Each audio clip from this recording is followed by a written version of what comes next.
జై Hind friends. Hyderabad MP గౌరవ అసదుద్దీన్ అవైసీ గారు ఏదైతే ఫ్లాష్ బ్యాక్ ఉందో ఆ ఫ్లాష్ బ్యాక్ మర్చిపోలేకుండా ఉన్నటువంటి ఫ్లాష్ బ్యాక్ ని గుర్తు చేసుకుంటూ తెలుగుదేశం పార్టీపై అక్కసు కక్కడం అనేది ఆయనకి ఒక సర్వసాధారణంగా తయారైంది.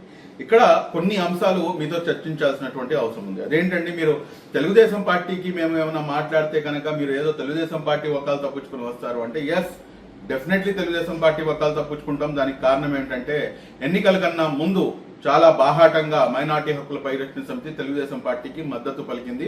బీజేపీతో కలిసినా గానీ ముస్లింలు తెలుగుదేశం పార్టీతో ముందుకు వెళ్ళాలి అని చెప్పాము. ఆ చెప్పిన మాటకి మనం కట్టుబడి ఉన్నాము. అందులో ఎటువంటి అసలు లేదు. ఒకవేళ ఎక్కడైనా కానీ తప్పు ఉంటే తప్పు అని చెప్తాం. అందులో ఎటువంటి అసక్తి లేదు. కానీ ఇక్కడ అసదుద్దీన్ అవైసీ గారు పదే తెలుగుదేశం పార్టీ సుప్రీమో నారా చంద్రబాబు నాయుడు గారిని ఎన్నికల కన్నా ముందు మరియు ఎన్నికల కన్నా తర్వాత ఏదైతే ఫ్లాష్ బ్యాక్ ఉందో ఆ ఫ్లాష్ బ్యాక్ అయితే నేను చెప్పదలుచుకోవట్లేదు. కానీ ఇదే విధంగా కనుక కొనసాగితే కనుక ఖచ్చితంగా ఆ ఫ్లాష్ బ్యాక్ అనేది ప్రజల ముందుకు పటాపంచలు చేయాల్సినటువంటి అవసరం ఎంతైనా ఉంటుంది. ఎందుకంటే వాస్తవానికి చూసుకుంటే ఏంటంటే, పోలీసులకి చూస్తే దొంగలకి ఎప్పుడు కూడాను భయంగా ఉంటుంది, భయపడుతూనే ఉంటారు. నేను దీనికన్నా మించి ఇంకెక్కువ ఏది కూడాను మాట్లాడదలుచుకోలేదు. కానీ అసదుద్దీన్ అవైసీ గారు ప్రజాస్వామ్యం గురించి మాట్లాడుతున్నారు. ప్రజాస్వామ్యం గురించి మాట్లాడుతూ ఇక్కడ ప్రజాస్వామ్యం ఎక్కడ ఉంది, ప్రజాస్వామ్యాన్ని తుంగల తొక్కుతున్నారు కదా అని చెప్పేసి అంటున్నారు. ఇదే సిఐఏ ఎన్ఆర్సీ సమయంలో మిమ్మల్ని పెట్టి ఇక్కడ మనం ఒక పెద్ద ప్రోగ్రామ్ ఆర్గనైజ్ చేయాలని చెప్పి చూస్తే అప్పట్లో ఉన్నటువంటి మీ దోస్తు గారి సర్కారు, మీ మిత్రుడి సర్కారు వైఎస్ జగన్మోహన్ రెడ్డి గారు స్పష్టంగా మీరు రాకుండా అడ్డుకునే ప్రయత్నం చాలా స్పష్టంగా చేసిన మాట మీకు తెలీదా? మీ మనసులకి తెలీదా? అయినా కానీ మీ మిత్రుడు కాబట్టి మీరు దాన్ని దిగమింగారు. కానీ మీరు ఇప్పుడు ఉన్నటువంటి కూటమి ప్రభుత్వం అధికారంలో ఉండి మీరు నిన్నగాక మొన్న ఆదోనిలోకి వచ్చారు. దాని తర్వాత 30th మీరు కర్నూలులోకి రావటం జరిగింది. మిమ్మల్ని రాకుండా ఆపేటటువంటి ప్రయత్నం ఇక్కడ ఉన్నటువంటి ప్రభుత్వం చాలా స్పష్టంగా చేయవచ్చు. కానీ ఏదైతే ముస్లిం మైనార్టీ యొక్క మనోభావాలు ఉన్నాయో, నాన్ ముస్లిమ్స్ అనేది దీంట్లోకి తీసుకోవడం అనేది కరెక్ట్ కాదు అని చెప్పేసి గౌరవ supremo Telugu Desam party supremo Nara Chandrababu Naidu గారు కూడాను అదే ఆలోచిస్తున్నారు. కాబట్టి మిమ్మల్ని ఎక్కడ కూడాను రాష్ట్రంలో ఎక్కడ ఎటువంటి కార్యక్రమం నిర్వహించినా గానీ దేనికి కూడాను అడ్డంకులు చెప్పకుండా ప్రతి దానికి కూడాను పర్మిషన్స్ అనేది రాజ్యాంగబద్ధంగా ప్రజాస్వామ్యబద్ధంగా ఇస్తూ వస్తున్నారు. ఈ విషయాన్ని ప్రతి ఒక్కరు కూడాను గమనించాలి.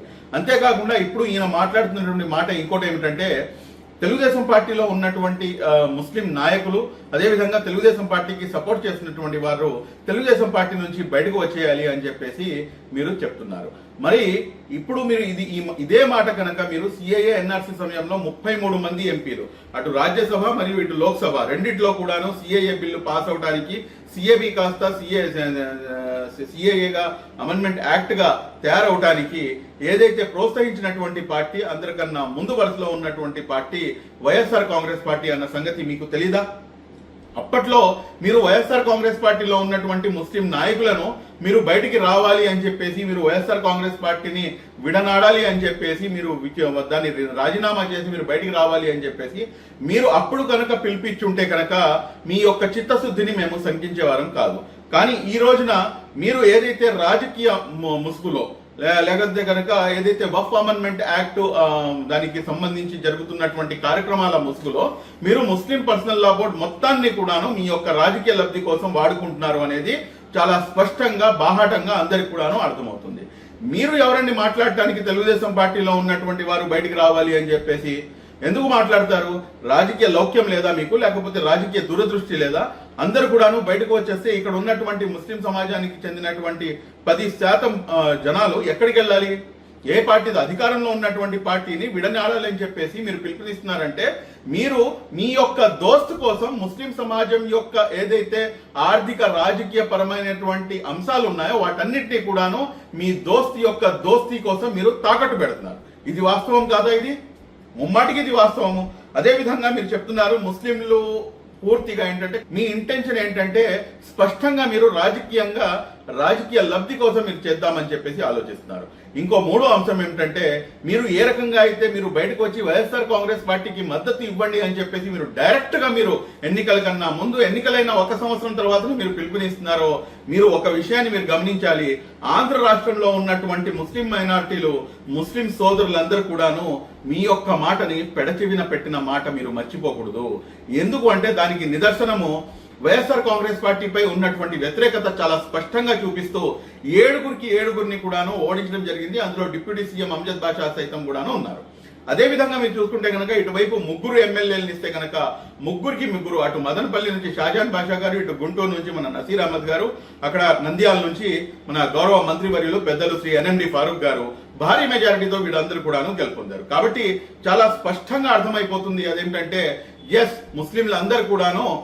ఇంకో నిదర్శనం ఏమిటంటే, రాయలసీమ లాంటి అత్యధికంగా ముస్లిం మైనార్టీలు నివసించేటటువంటి ప్రాంతంలో నంద్యాల కానివ్వండి, రాయచోటి కానివ్వండి, లేకపోతే మదనపల్లి కానివ్వండి, లేకపోతే కర్నూలు కానివ్వండి, లేకపోతే మీ యొక్క ఆలగడ్డ కానివ్వండి, లేకపోతే మీరు చూసుకుంటే కనుక మీకు శ్రీశైలం కానివ్వండి, ఇటువంటి అనేకమైనటువంటి ప్రాంతాల్లో ఎక్కడైతే ముస్లిం జనాభా ఎక్కువగా ఉంటుందో, ముస్లింలకే అక్కడ సీటు కేటాయించాల్సినటువంటి అవసరం ఉంటుందో, అటువంటి నియోజకవర్గాల్లో సైతం కూడాను భారీ మెజారిటీతో టీడీపీ ఎమ్మెల్యేలు గెలుపొందారంటే కనుక చాలా స్పష్టంగా అర్థమవుతుంది తెలుగుదేశం పార్టీపై ముస్లింలలో ఉన్నటువంటి ఒక నమ్మకం ఎటువంటిది అనేది. అందులో ఎవరు కూడా కాదనరు. మీరు రావచ్చు, మీరు ఇక్కడ మాట్లాడవచ్చు, కానీ దాన్ని రాజకీయ ముసుగులో మీరు పెట్టి మీరు తెలుగుదేశం పార్టీలో నుంచి బయటకు వచ్చేయండి అని చెప్పేసి ఏదైతే పిలుపునిస్తున్నారో, ఇక్కడే మీ యొక్క రాజకీయ దురుద్దేశం అనేది చాలా స్పష్టంగా అర్థమవుతుంది.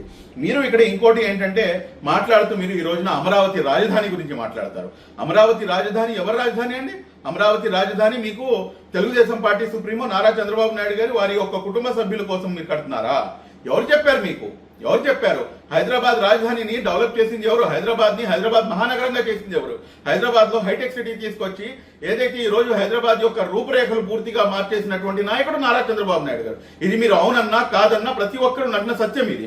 అదే విధంగా మీరు చూసుకుంటే కనుక హైదరాబాద్ లో ఉన్నటువంటి ఉర్దూ యూనివర్సిటీని ఎస్టాబ్లిష్ చేసి హైదరాబాద్ మహానగరంలో ఉర్దూ భాషని 2వ అధికార భాషగా ప్రకటించినటువంటి నాయకుడు నారా చంద్రబాబు నాయుడు గారు. ఈ విషయం మీకు తెలీదా? తెలుసు. కానీ మీ యొక్క ఏదైతే చరిత్ర ఉందో ఆ చరిత్ర మీకు ఈ విధంగా మాట్లాడిస్తుంది అని చెప్పేసి మేము చాలా స్పష్టంగా మాకు అర్థమైపోయింది. మీరు ఈ రోజు అమరావతి రాజధాని గురించి అమరావతి రాజధాని కేవలం ఒక వర్గం యొక్క రాజధాని కాదు. అమరావతి రాజధాని ఆంధ్ర రాష్ట్రంలో ఉన్నటువంటి అన్ని వర్గాల ప్రజలు, ఎస్సీల రాజధాని, ఎస్టీల రాజధాని, ఓసీల రాజధాని, అదే విధంగా ముస్లిం మైనార్టీల రాజధాని సైతం కూడాను. కాబట్టి మీరు ఇప్పుడు అమరావతి రాజధాని గురించి మాట్లాడుతూ కూడాను మీ దోస్తీ యొక్క దోస్తీని మీరు స్పష్టంగా మీరు అది ఎస్టాబ్లిష్ చేయడానికి అది ఎస్టాబ్లిష్ అయిపోయింది. ఏది మీరు అమరావతి రాజధాని గురించి ఎప్పుడైతే మాట్లాడారో, గత 10 సంవత్సరాల నుంచి ఆంధ్ర రాష్ట్రంలో ఉన్నటువంటి ప్రజానికానికి 5 కోట్ల మంది ప్రజలకి అమరావతి రాజధాని కాదు, రాజధాని లేకుండా రూపురేఖలు లేకుండా చేసేసినటువంటి నాయకుడు వైఎస్ జగన్మోహన్ రెడ్డి. మరి అటువంటి నాయకుడికి మీరేమో పూర్తిగా వత్తాసు పలుకుతూ ఈ రోజు అమరావతి రాజధాని గురించి మాట్లాడతారా? అస్దీన్ ఓవైసీ గారు ఖబర్దార్, అమరావతి రాజధాని గురించి మాట్లాడే నైతిక హక్కు మీకు లేదు. అమరావతి రాజధాని గురించి కనుక మీరు మాట్లాడితే కనుక ఆంధ్ర రాష్ట్రంలో ఉన్నటువంటి 5 కోట్ల మంది ప్రజలు irrespective of caste, creed and religion మేమందరం కూడాను మీపై తిరగబడతాము అన్న సంగతి మీరు గుర్తుంచుకోవాలి. ఇంకొకసారి మీరు ఆంధ్ర రాష్ట్రంలో అడుగు పెట్టాలంటే 1కి 10 సార్లు ఆలోచించుకోవాల్సినటువంటి పరిస్థితి ఏర్పడుతుందని చెప్పేసి కూడాను మీరు అర్థం చేసుకోవాలి. అదేవిధంగా ఈ రోజున last but not least Amaravati రాజధాని గురించి మాట్లాడి అయిపోయింది. ఇప్పుడు ఏదైతే అరాచకాలు 2019 నుంచి తీసుకొని 2024 వరకు ఆంధ్ర రాష్ట్రంలో జరిగినాయో, ఈ అరాచకాల గురించి మీరు ఏ రోజైనా కానీ అడిగారా? ఆదోనికి మీరు వెళ్ళారు. ఆదోని వెళ్ళేటప్పుడు మీరు ఖచ్చితంగా మీరు ఎమ్మిగనూరు పై నుంచి వెళ్ళాలి. ఎమ్మిగనూరు అంటే మీకు కర్నూలు జిల్లా కూడాను మీరు వచ్చారు. కర్నూలు జిల్లా గోనెగండ్ల మండలం ఎర్రవాడు గ్రామంలో హాజిరా అనే ఒక 22 సంవత్సరాల యువతిని అత్యంత దారుణంగా ఆగస్టు 21, ఆ అమ్మాయిని అత్యంత దారుణంగా కిరాతకంగా పాడు చేసి ఆ అమ్మాయిని చంపేయడం జరిగింది. రాష్ట్ర వ్యాప్తంగా కూడాను దానిపై నిరసనలను వెలువెత్తాయి. మా యువ నాయకులు నారా లోకేష్ గారు 2021లో ఆ కుటుంబాన్ని పరామర్శించడానికి అన్ని పార్టీల నాయకులు including CPI, CPM, Congress, SDPI అన్ని పార్టీల నాయకుల్ని కూడాను కలుపుకొని అందరం కూడాను పోయి ఆ అమ్మాయిని పరామర్శించి రావడం జరిగింది. వాళ్ళ యొక్క తల్లిదండ్రులు పరామర్శించి రావడం జరిగింది. ఈ రోజు వరకు మీరు ఆదోని వెళ్ళేటప్పుడు కూడాను ఆదోనిలో కూడాను మాట్లాడలేదు. కనీసం కర్నూలులో వచ్చారు, కర్నూలులో కూడాను మీరు మాట్లాడలేదు. ఆంధ్ర రాష్ట్రంలో జరిగినటువంటి అరాచకాలు అబ్దుల్ సలాం గురించి మీరు ఎందుకు మాట్లాడలేదు? అక్కడే పక్కన 70 కిలోమీటర్ దూరంలో ఉన్నటువంటి నంద్యాలకి చెందినటువంటి అబ్దుల్ సలాం చేసినటువంటి పాపం ఏమిటి? మిస్బా, చదువుల తల్లి మిస్బా, ఆ అమ్మాయి చేసినటువంటి పాపం ఏమిటి? ఇవన్నీ కూడాను మీకు ఏది కూడాను కంటికి కనిపించవు. కానీ ఏదైతే అరాచకాలు గత ప్రభుత్వంలో జరిగినాయో ఈ ప్రభుత్వంలో నారా చంద్రబాబు నాయుడు గారు 11/11/2024 నేను స్వయాన నారా చంద్రబాబు నాయుడు గారికి అసెంబ్లీలో కలిసి ఆయనకి ఇచ్చినటువంటి ఒక వినతి పత్రంలో ఆయన ప్రతి దాన్ని కూడాను ఓకే చేశారు. అదేమిటంటే ఏదైతే ఇబ్రాహీం కుటుంబం, నసరావుపేటలో ఉన్నటువంటి ఇబ్రాహీం కుటుంబం వక్ఫ్ ఆస్తులను పరిరక్షణ చేస్తుంటే ఇబ్రాహీం కుటుంబాన్ని వైఎస్ఆర్సీపీ నాయకులు చంపేశారు. అదే విధంగా మీరు చూసుకుంటే కనుక మిస్బా కుటుంబానికి, అదే విధంగా హాజిరా కుటుంబానికి, అదే విధంగా అబ్దుల్ సలాం కుటుంబానికి, ప్రతి కుటుంబానికి కూడాను 5 లక్షల రూపాయలు మా ప్రభుత్వం తరపు నుంచి ఇవ్వాలి అని చెప్పేసి HCM has been accepted to provide them 5 lakh rupees అని చెప్పేసి సీఎం గారి దగ్గర నుంచి, సీఎంఓ నుంచి నాకు లెటర్ వచ్చిన మాట వాస్తవం కాదా? ఈ రోజున వాళ్ళందరికీ కూడాను, ఆ కుటుంబాలన్నిటికీ కూడా, అయినా మీకు ఇంకో విషయం చెప్తున్నా, ఇక్కడికి న్యాయం జరిగిందని చెప్పేసి నేను చెప్పను. కనీసం వారికి ఆర్థికంగా వారికి ప్రోత్సాహం అయితే ఇవ్వడం జరిగింది. వారికి కూడాను ఎవరైతే అన్యాయం చేశారో, ఎవరైతే దాంట్లో ఇన్వాల్వ్ అయి ఉన్నారో వాళ్ళని సైతం కూడాను ఈ ప్రభుత్వం ఖచ్చితంగా కఠినంగా శిక్షిస్తుంది.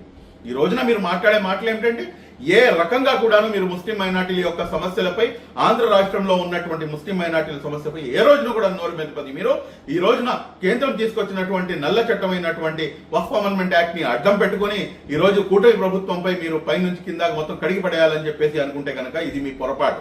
ఈ రోజున మీరు మాట్లాడుతున్నటువంటి ఇంకో మాట, లాస్ట్ బట్ నాట్ లీస్ట్, ఏమిటంటే మీరు సెక్యులరిజం గురించి మీరు చంద్రబాబు నాయుడు గారు ఎందుకు మాట్లాడలేదు అని చెప్పేసి. మీరు మీకు కనుక కళ్ళు ఉంటే కనుక మీరు డైరెక్ట్ గా మీరు ఒకసారి చూడండి, ఒకసారి గమనించండి. ఎన్నికలు జరిగిన మరుసటి రోజు నేషనల్ మీడియాకి అడ్రస్ చేస్తూ నారా లోకేష్ గారు ఇచ్చినటువంటి మాట ఏమిటంటే 4% రిజర్వేషన్ గురించి ప్రస్తావన తీసుకొస్తే 4% రిజర్వేషన్ కూటమి ప్రభుత్వం అధికారంలోకి రాగానే తీసేస్తారు అని చెప్పేసి అబద్ధపు ప్రచారం, ఇంక్లూడింగ్ యువర్ సెల్ఫ్, మీరు అందరూ కలిసి కూడాను మీరు అబద్ధపు ప్రచారాలు చేస్తే ఎన్నికలు జరిగి కూటమి ప్రభుత్వం స్పష్టమైనటువంటి మెజారిటీతో 164 సీట్లు గెలిచి అధికారంలోకి వచ్చిన తర్వాత నారా లోకేష్ గారు కేంద్రంలో ఉన్నటువంటి నేషనల్ మీడియాకి ఇంటర్వ్యూ ఇస్తూ 4% రిజర్వేషన్ మీరు మత ఆధారంగా ఎందుకని చెప్పేసి ప్రోత్సహిస్తున్నారని చెప్పేసి ఒక గోధి మీడియా అడిగినటువంటి ప్రశ్నకి నారా లోకేష్ గారు ఇచ్చినటువంటి బదులే ఈ రోజున సెక్యులరిజం ఏంటి అనేది మీకు అర్థం పడుతుంది. ఆయన ఇచ్చినటువంటి సమాధానం ఏమిటంటే 4% రిజర్వేషన్ అనేది సోషల్ జస్టిస్, సామాజిక న్యాయం అంతే తప్పించి మేము మత ఆధారంగా ముస్లింలకు ఇవ్వట్లేదు. ముస్లింలు అత్యధికంగా వెనకబాటుకి గురై ఉన్నారు. మేము తెలుగుదేశం పార్టీ పూర్తిగా వారికి దండగా ఉంటుంది అని చెప్పేసి చెప్పారు. నారా లోకేష్ గారు ఏ రకంగా అయితే మేము గుండెల్లో పెట్టుకొని చూసుకుంటాము అని చెప్పేసి మాట ఇచ్చారో అదే విధంగా ఆయన పెట్టుకుని చూసుకునేందుకు, గుండెల్లో పెట్టుకుని చూసుకునేందుకు ఆయన శతవిధాలుగా కృషి చేస్తున్నారు. ఆయన కృషి సఫలీకృతం కూడా అవుతుంది.